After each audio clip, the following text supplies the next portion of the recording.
Hey guys, welcome to another video. Today we're working on a John Deere. Oh, big surprise there. Got lots of these. This one, I haven't had one of these yet. This is an STX30. Bit of an interesting story with these tractors. It's the smallest of the STX lines. We'll get into that as we go into the video, but this is a recent purchase. It's going to be a resale one. It does have a fuel leak. That's why I've got my hose pincher offers installed there. And no, shutting that fuel valve off is not going to fix it because it's the fuel valve that's leaking. Well, that kind of defeats the purpose.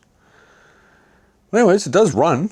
I drove it onto the hoist, so that's good. It's got a little bit of scabs. It's going to get a repaint anyways. Possibly a new seat. We'll have to see how the rest of it goes. There is a deck for it. It's outside. I didn't bring it in the shop yet. It is a 30-inch single blade deck for the STX30. Yeah, it does run good. Actually, it does run very well. So we're going to give it a good once over. The hood is in really nice shape. No cracks. I've found that the yellow decks, usually the hoods are better. On the black decks, I don't know why, but hoods tend to crack and shatter and blow apart. She's got a Kohler command in it.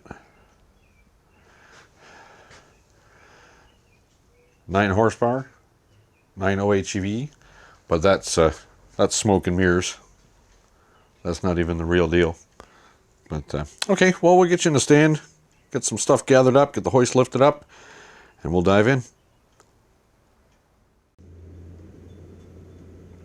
Okay, so let's jump in here quick and do a couple of things. I know it's got a fuel leak. The fuel shutoff valve is leaking. So when you shut it off, it leaks. So it needs a new one. And the filter is kind of crusty and old and rubbish. It's actually loose inside there. So we're going to change that valve and the filter right now. Might as well. The fuel looks kind of old and gold and gross. So we're going to... I'm going to pull it off here, and I'm going to put it in a cup and see if there's any water in there, because it made a trip down here in the back of my truck, so I want to see what kind of rubbish is in the bottom of the tank from shaking around and going over bumps and stuff. So, got my hose pincher offers on here right now. Let's separate it here and see what it looks like.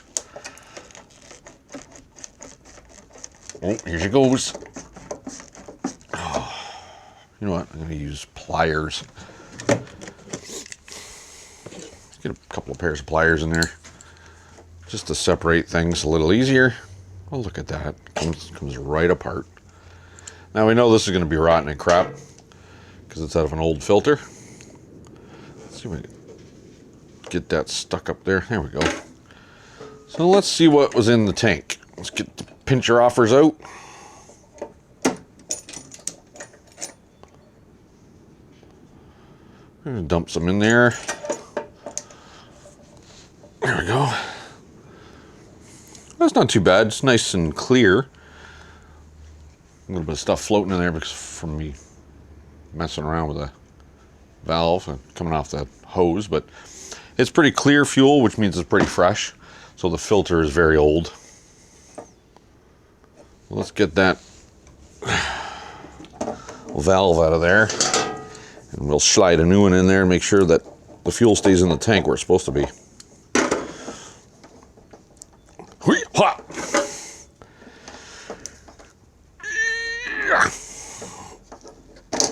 Come on. She's fighting me. Oh, yeah. Don't want to behave, eh?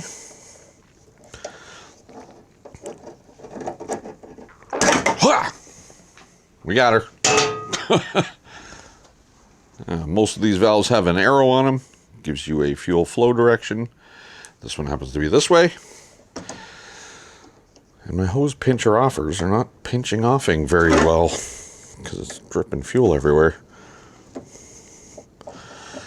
So that should take care of that.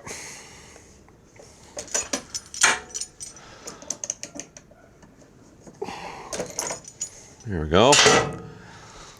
That's that. This fuel line is nice and flexible, so it's pretty new. Let's get that old filter out of there. What? That inside piece is actually loose. That's not good. Let's get a new one of those.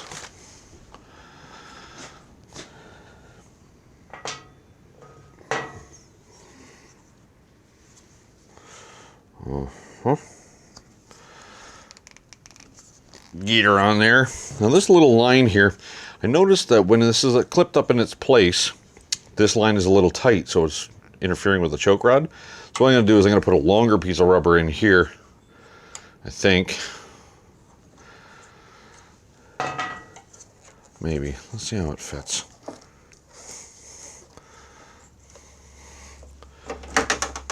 Oh, that clears fine. So we'll get a piece of rubber in there. This one's still, this line is as fresh as that stuff, so we will reuse it.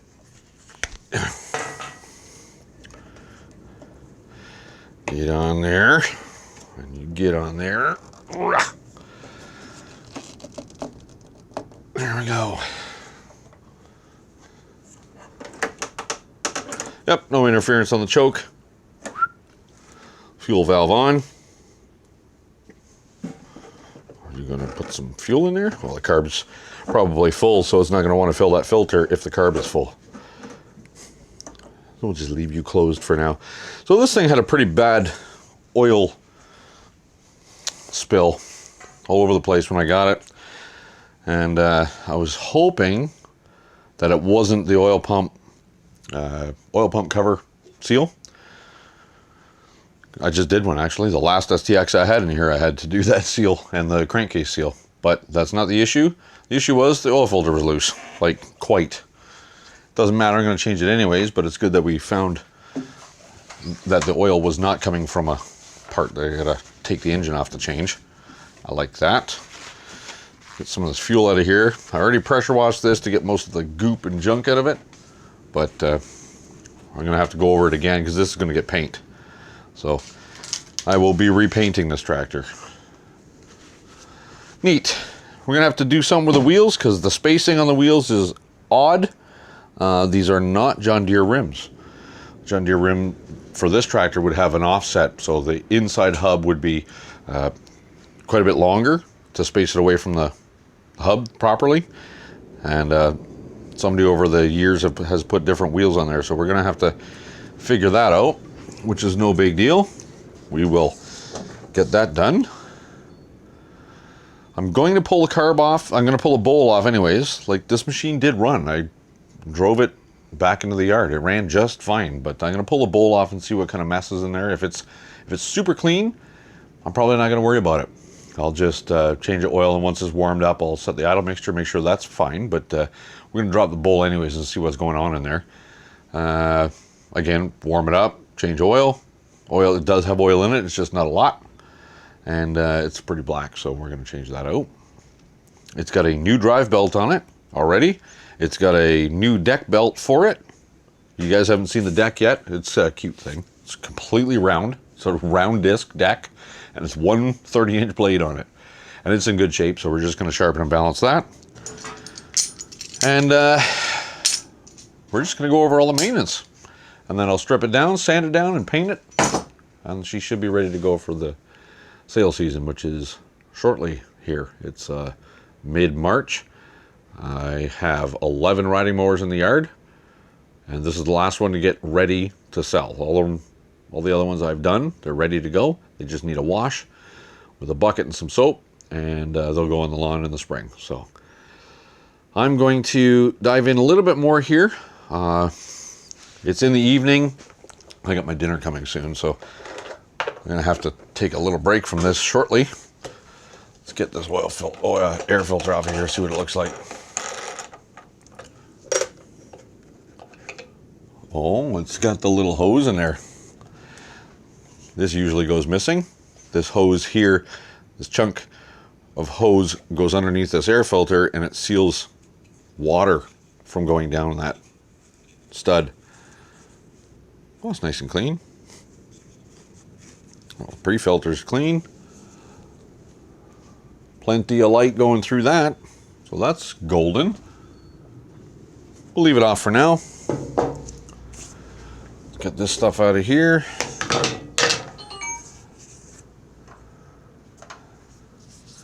Now, it was leaking. I think the gasket for this valve is bad.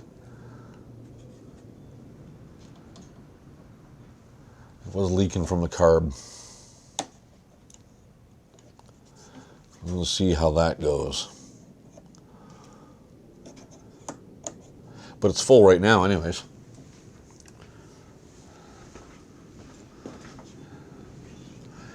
Definitely going to change that spark plug out. It's got a brand spanking new starter on it. That's good.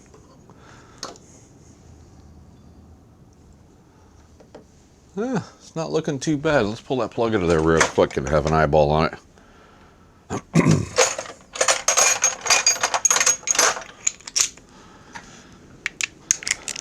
That one? Nope. 5/8.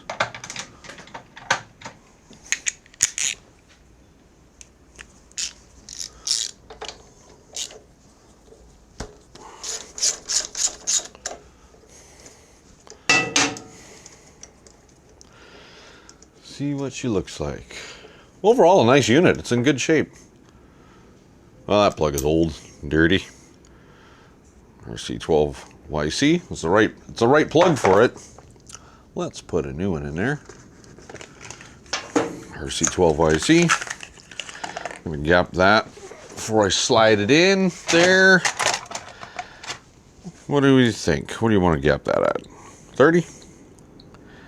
30? Yeah, I agree. 30. Let's go 30.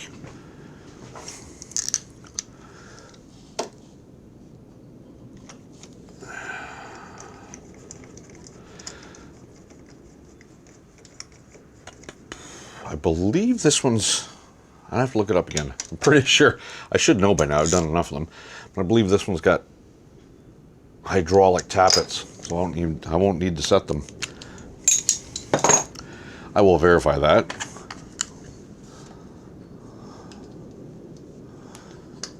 There we go, plug clicks on there nice and firm, so we know it's got a good connection. I'm just looking at the wiring over here. The wiring on this side is all nice and tidy and secure. You know what? This isn't going to be a full overhaul. This is going to be a check everything to make sure it's good and paint it.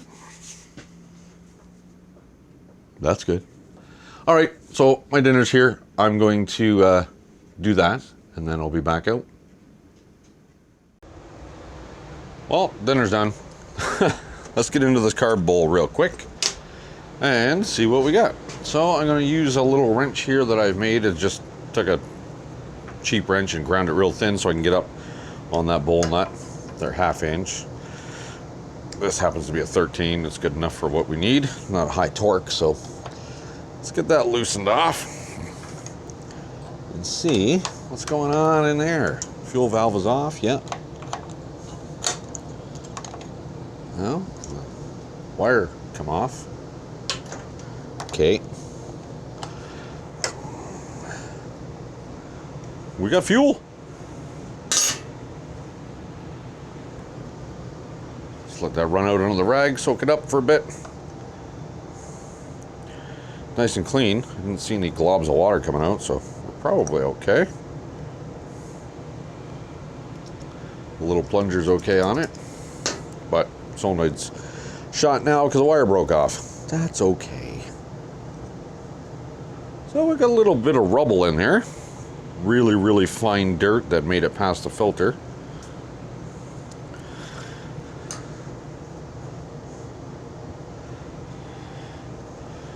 Wipe my fingers off here, and I'm going to take a little inspection mirror. Just a little guy like this. I'm just going to have a peek underneath, up into that carburetor and see what I see.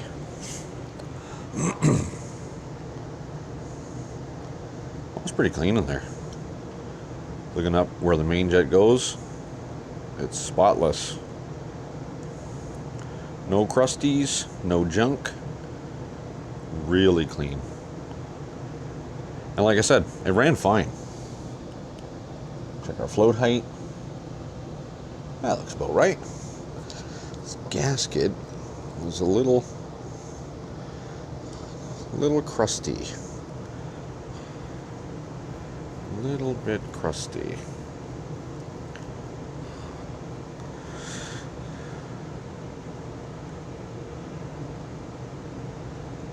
We're going to replace the gasket on this. We're just going to use this as a bowl nut. I won't hook up the anti-backfire valve. That's fine. So, should have one of these. It's just a little powdery. I don't want it to leak, so. A bowl of wipeout. Perfectly clean now. You can tell it was painted while it was on the engine. It's nice and black paint here, and it's naked here. I'm going to get a piece of Scotch-Brite. I'm going to clean the little powdery stuff off this edge here. I'm going to find me a new gasket and throw that back together. Let me get those parts together. Okay, so we've got our new gasket on there. We got our new O-ring for the carb, for the bowl gasket. Let's see if we can work that in there. It's a very tight tolerance in behind there to get it seated. You know what? Might be easier to put it on the bowl on this one.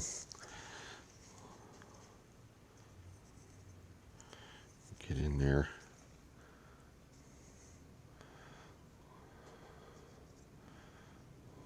Yeah. Let's see how that does.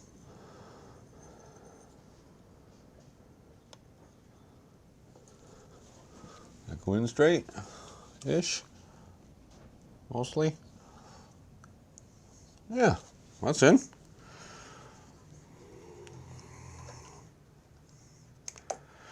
Let's get that on there. Where's my little wrench? There it is.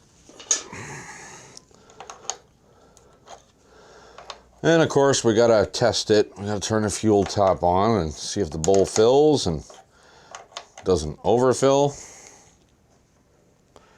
So this doesn't have to be stupid tight. It's just gotta be tight enough it doesn't leak. So the other place, they can actually leak out the bottom here too, right through the whole solenoid. So let's turn her on.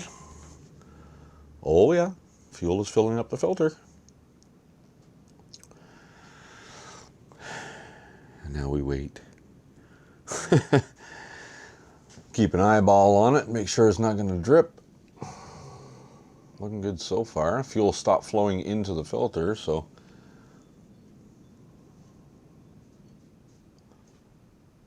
Yeah, looks okay. We're going to let that sit for a few minutes anyways, with the fuel tap on to make sure that it doesn't seep out.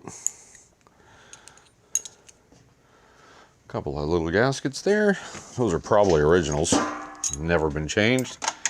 So this machine was built some point before 1993. I haven't checked the serial number yet, but I think 93 was the last year for the STX30. To the best of my, off the top of my head, knowledge. Get you zoom back out there.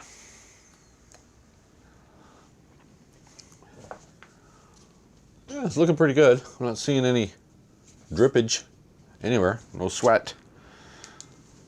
It's perfectly dry all the way around. Yep. Yeah, okay. Well, that's good. Okay. Well, we're going to fire it up, let it warm up, so we can get that oil changed. Should have a filter in stock for this, Kohler filter. Oh, Kohler replacement filter, anyway. Oh. Let's put that pre-filter on there. Pre-filter just keeps out bugs and squirrels and stuff. Loose grass. There you go. Actually, before I put that back on there, I'm going to just take a peek under here and make sure there's no mouse nest. Not seeing any. Nice and clear in there. You want to always have a look in there if you're in an area where there's a lot of mouse activity. Mice will build nests in there, and then that will seriously impede the cooling of the engine, which is not good. So this nut has to be pretty tight on these to keep that water from going down there.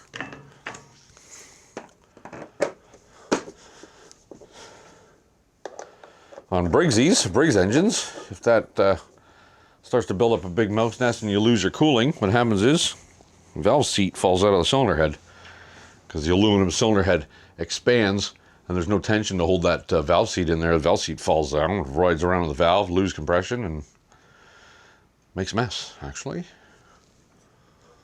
Still dry, still dry. This battery is on its last legs. I don't think it's going to last much longer, but it did start when I tried the last time, so let's try it. Choke. It's in neutral. Let's give that key a crank.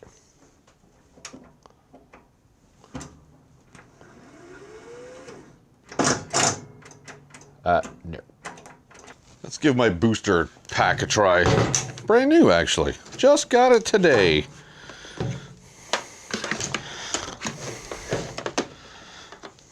This should crank her over pretty good, but the battery connections are still loose, so we still might have an issue there. Let's see what happens. Oh yeah.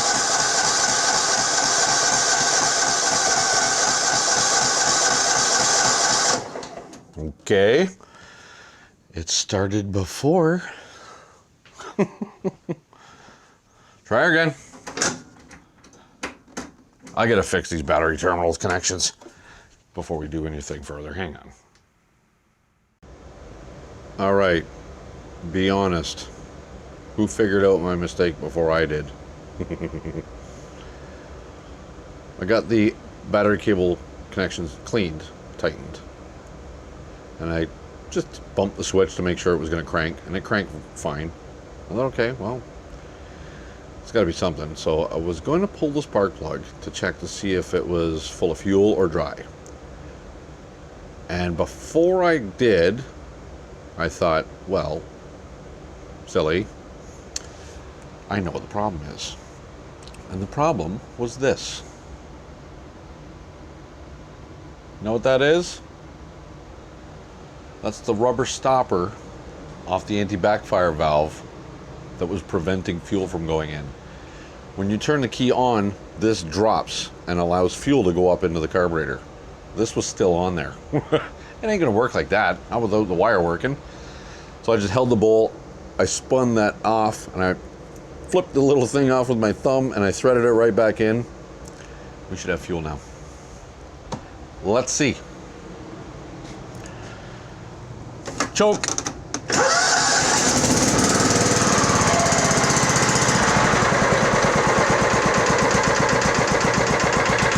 Oh, she idles nice. That's very low. I'm gonna have to see what the spec is on that idle to make sure that it's actually high enough. If it's too low, you don't get enough oil pressure, so we'll spec it and find out, and I'll adjust it. Oh, a little starving. Might be lean.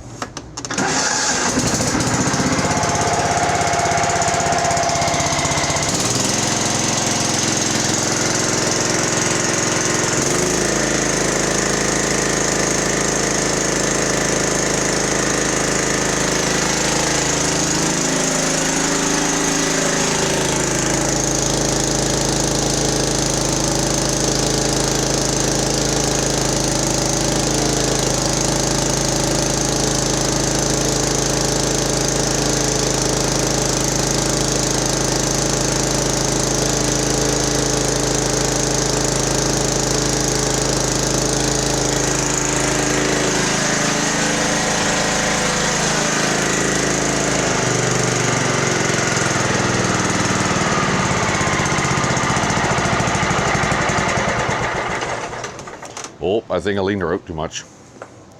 But it doesn't matter anyways, because that's it's an idle mixture and it's got to be warm. So I'm going to just bump that idle just a little.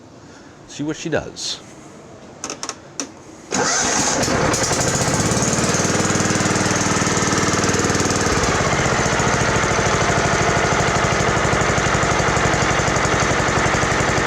That idle's a little better. It's a little higher. We'll bump it a little more yet.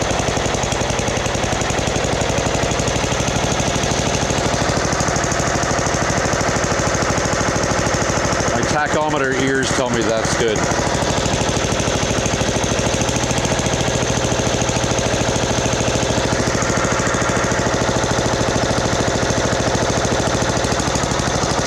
That was just on the edge of lean.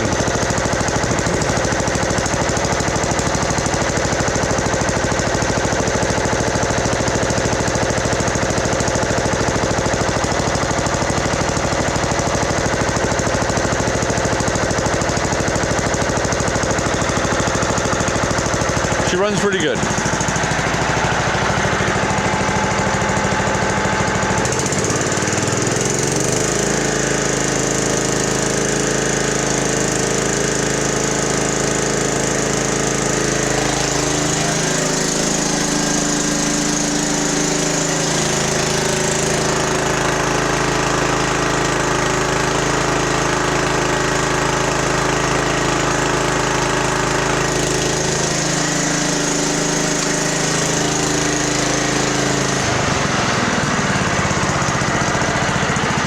So the maximum speed I got there is 3,200. It's a little low. I think they spec at 3,350.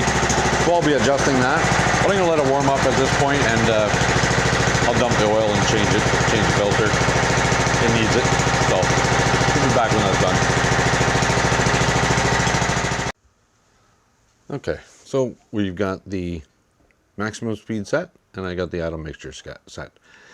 So these are pretty simple. For the idle mixture, the mixture screws up the front. So when it's warmish and idling, you slowly turn the screw clockwise on this carburetor, this wall row. You turn it clockwise and it leans the mixture out. So you turn it till it starts to stumble, and then note the position of your screwdriver. Then you go counterclockwise. So you go richer until it starts to stumble. So if you go half a turn and it starts to stumble, and you go in a half a turn and it starts to stumble, you've now found your range between lean and rich. I set them right in the middle, in between that. So if I start here and a half a turn it stumbles rich, I go back a quarter, and that's where I set it. In order to set your maximum speed on these units, there's no screw here. You don't adjust the governor spring with, adjustment screws or anything. What you do is you loosen these two screws. Let's get you on it. This screw here and this screw here, and you move the entire throttle plate up for higher RPM and down for lower RPM. So I loosened them to the point where I could move it by tapping it. That way it was staying where it needed to be. And I was just tap, tap, tap, and I had my tack on it and got it set to 3350 for your maximum. That's fine. Once you do that, you will have to reset your throttle cable, because once I did that, what happened was when I put the throttle lever all the way to idle, it actually wasn't bottomed out. So I just had to adjust that cable a little bit. But that's it. That's it for that. You adjust your mixture here. Your idle speed screw is here. In is higher, out is lower. And that is your maximum speed adjustment right here. And the entire throttle plate moves up and down. There's a screw on the back here of the throttle plate. It's down here right now. And that, when you put the throttle lever towards fast and towards choke, this actually cantilevers up.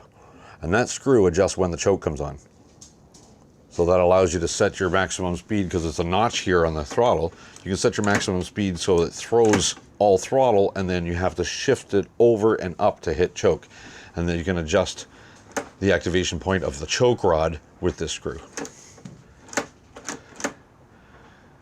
It's very simple, actually. And now that it's running and hot, I'm going to check again, make sure that oil pump plate is not leaking, which it is not. I don't see any fresh oil. After I tighten that oil filter, I think that was our deal. Yeah. It's nice and warm. I'm going to dump the oil out. You don't need to see that. You know what oil looks like. Okay, so I've done a little bit of work. I got the tractor stripped down for paint. I decided I wanted to take it outside, pressure wash it again, get the oil off of it. And so I don't get fish eyes in the paint, the primer. And I wanted to do underneath, so I ended up taking the engine off. It's sitting over in the corner on my fancy pants engine stand. It's just literally a square of 2x4s that supports the bottom of the engine without the crankshaft touching the ground. So that's that. And then we're going to jump onto the deck here. 30-inch single blade. The bearings are nice in it. So it spins nice. There's no growliness. It's not bent. I did check it. Where are we at here?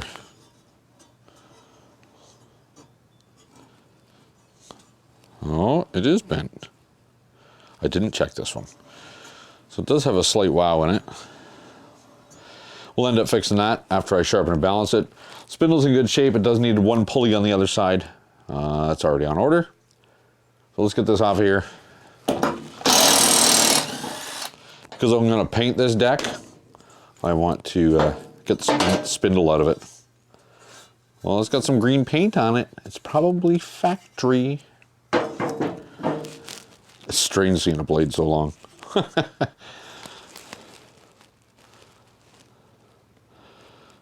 It's hard to tell which side is bent.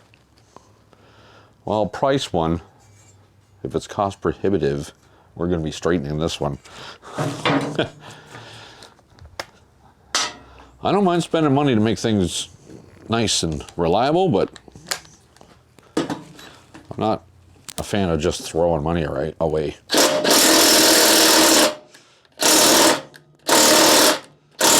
Those are going to need a little go-go juice.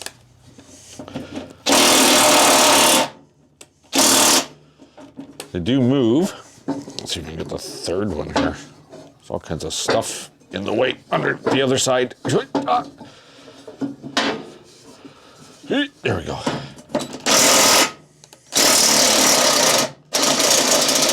And it's carriage nut, carriage bolt, and it's spinning. Probably just gonna buzz them all off.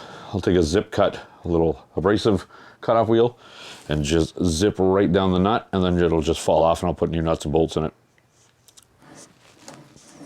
But yeah, it's in good shape, no rot holes.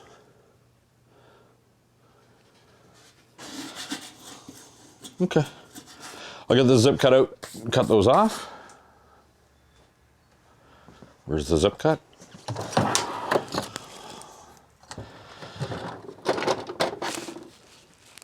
It's got the wrong wheel on it.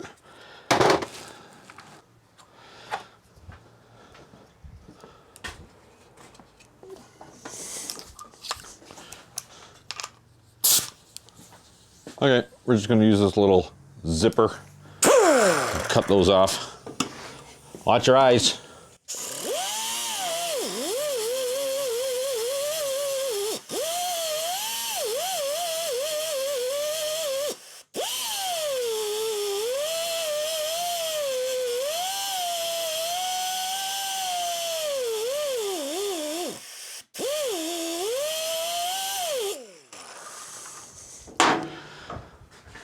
So I just cut straight down on the nut. Now the nut is basically two pieces. That should just zip out of there. There we go. Nut come off in two pieces and the bolt fell out. So I'm going to do that for the other two. And then we'll get the spindle out. Sanded and primed. Then sanded. Now ready for paint. And painted. If you guys are wondering, this is what I used this time. Krylon. John Deere Yellow. High gloss enamel. It's too pale. That's not the right color. It looks more like butter. That's not the right color. It needs to be a brighter yellow. So, back to dealership paint I go. I paid, I think, $9.50 a can for this. John Deere paint is $19.50 a can. I thought I'd try it.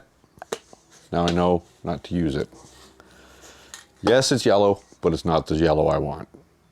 Next time, John Deere. Well guys, this is the last we're going to see of this tractor. Besides the seat, she's done. Deck was cleaned, primed, painted. The rest of the tractor was stripped, cleaned, primed the bare spots, painted her up, painted the hood, masked off the factory decal. This decal did not survive. So I have a close friend of mine that prints and cuts on vinyl. So I'm going to get a nice high-res picture of what that's supposed to look like. And he's going to print it out for me with UV stable ink and cut it out on vinyl, the right size, and I'll just right there. There she goes. So I think that'll be okay. That'll work for us. The other decals, I'm not too concerned with. Let's take you for a quick walk around. Oh, got stuff to unplug. Hang on. Power cable for the camera. Power cable for the wireless thing. There we go. What's that? Oh, good. Jeez, everything's falling.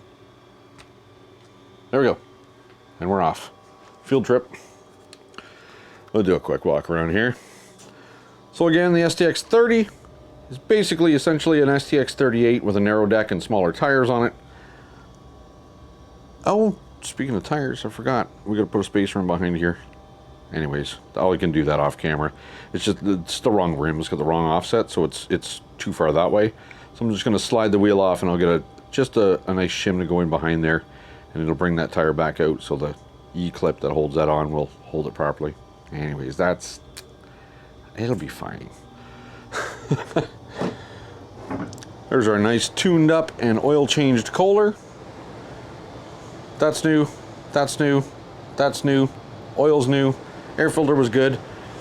I did find an issue with the exhaust bolt, which I rectified. It had a nut missing off it and the stud pulled out of the other side, so I just fixed them up as I was going. It turned out pretty good. Fancy golf ball upgrade. It's supposed to be a kind of a red knob. Like, well, you know. It runs awesome. There's no battery in it right now because it's got to go out in the yard yet. It's not time to sell, so I'm not going to leave a battery in it. Electric PTO, I did test it. It works beautifully. We got some new anti-skid stuffs on it. It's just skateboard grip tape, whatever. It works fine. It's inexpensive enough. This one's got a brand new starter on it. Nice. Nice. Okay, we'll close this video out, guys. Once again, thanks for joining me on this one. Don't forget to like, comment, and subscribe. If you do subscribe, click that bell icon. It will notify you when I upload new videos. And until the next one, take care.